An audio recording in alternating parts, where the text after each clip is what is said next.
अस्सलामुअलैकुम, मैं हूं हुरैन फातिमा और आप देख रहे हैं हिमायती news HD channel.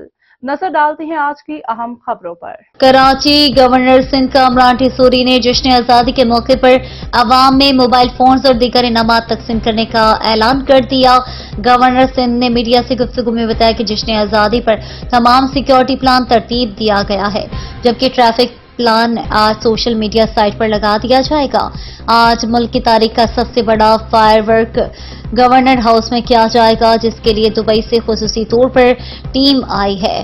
Kamran Tessori ने बताया कि गोल्ड मेडलिस्ट अरशद नदीम कल मेरी खुसूसी दावत पर गवर्नर हाउस आएंगे, जबकि मारूफ गुलकार आतिफ असलम और आर्ट्स काउंसिल से मुंसलिक दीगर फनकार भी यहां पर परफॉर्म करेंगे। कामरान टिसोरी ने कहा कि गवर्नर हाउस के तमाम दरवाजे आवाम के लिए खुले होंगे। कल 5 लाख लोगों की आमद मुतवक्का है, जिसके लिए बाग जिनाह में भी आवाम के लिए खोला जा रहा है।